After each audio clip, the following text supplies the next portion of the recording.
G'day everyone, welcome back to the channel. So in today's video I want to show you guys how to use a power band to improve your hip mobility. And I think it's an underrated exercise. It's not as well known as it should be because it's literally one of the best and most effective ways to improve your hip mobility, to improve hip function, to decrease hip pain if that's related to stiffness in the area. So the reason why a power band is so good to use as a hip stretch is that it biases the deeper hip joint capsule. So we're not talking about just tight muscles here or weak muscles essentially.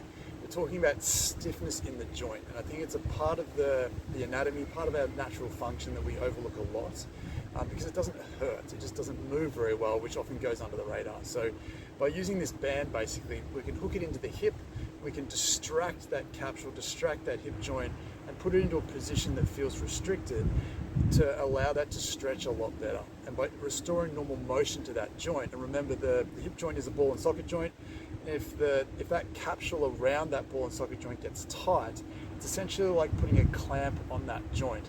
So if anyone has hip arthritis or a hip impingement or some history of some labral stuff or something like that, it could just be because that hip joint capsule is stiff, not because they're a terrible person or because they've got some weird bony hip joint that they were born with, because there's this hidden restriction deep in that joint that isn't allowing it to do the thing that it's supposed to do, which is express itself in the form of movement. So I want to go through how to do that exercise today, and also sort of the 2 or 3 different variations on that exercise that'll hopefully be quite profound in terms of what it can do. So essentially what we want to do to begin with is we want to get the band, we want to secure it to something that's not going to follow you, so something really tight. And then what we want to do is we want to slide that band all the way up into the top of the hip. And the reason for that is we want to get as much tension through that hip laterally as possible, because we're going to be on our hands and knees here. So I've got this tied to a fence, so if I break the fence, it's going to make for an interesting video. But we essentially want it pulling laterally from the hip. We want to distract that hip out to the side. You can do the same thing pulling backwards, but out to the side tends to work a bit better. And then we want to put the hip into 3 different positions that tend to be the most restricted. So the first thing we're going to do is we're going to be in this position, making sure that your pelvis isn't sort of dumping into a bad shape. So nice and neutral, belly drawn in. So we want to take your opposite leg back as far as you can take it. So it's as far as I can go with this one.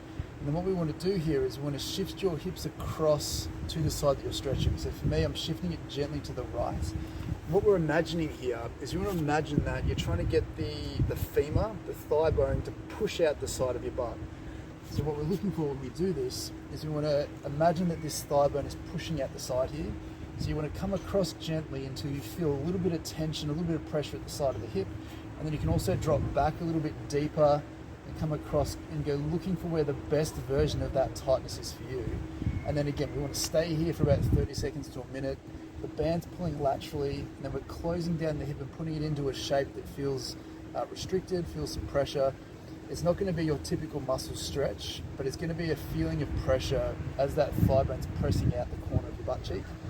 Now, if you feel it sort of catching in the groin a little bit, which sometimes people can, then just don't go down as deep. So come out of it a little bit more to sort of 90 degrees, then hang out in this position until it starts to free up. So again, stay there for 30 seconds, a minute, 2 minutes until you see a genuine change, and then relax. And the second version of this, so that first one goes after sort of hip flexion restrictions.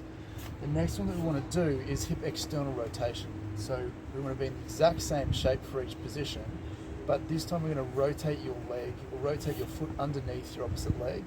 I'm just going to drop that down to block it and hold it there. So essentially my hip is biased towards external rotation. So if there's any capsular restriction here, I'm going to capture it in this position. So it's the same thing each time. So we're going to shift back across to that side and down if I can. And we're just going to hold this position. So the first one that we did was probably more at the side. This one's going to be more towards the back pocket area, potentially where that piriformis is. It might be a little bit more of a muscular stretch, but we're still going to be capturing that capsular restriction at the same time. Again, don't let yourself dump inwards with your pelvis. Try and stay relatively neutral. It gives you better access to hip function. Same thing, we want to stay here for a few seconds. If you feel some muscular tightness, what you can do here is you can tense that muscle tightness on top of it to really engage that muscle so that when you relax, it should soften up a little bit more. You might find you can go a little bit further into the stretch than you could before. So again, we want to stay here for 30 seconds, 1 minute, 2 minutes, as much as you feel you can tolerate, and then come out of that and back to normal again. And then the third one Again, it's a similar position. Instead of being sort of foot straight or foot turned in, we're going to bias internal rotation. And our internal rotation is often the one that is the most restricted for most people. So it's okay if you don't go super far here. And what that is, to bias that internal rotation part of the hip, we actually want to rotate your foot outwards. So it can be a bit confusing that you're going outwards, but essentially it's an internally rotated position at the thigh. So you want to go out as far as you feel comfortable without feeling like your back starts to bend with it.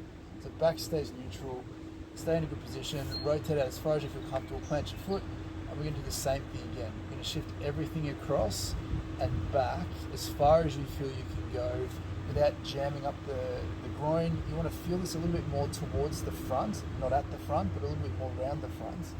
And then we're just going to stay here again. Stay here, tense those muscles if you need to, hold it for a few seconds, and then relax. And what you should find straight away is once you've done that, you should feel like that hip is automatically looser and freer than what it was before. So make sure that you do a test and a retest, something like a squat before and afterwards, or whatever activity restriction that you're having problems with. It could be walking, it could be going up and down stairs, it could be doing anything.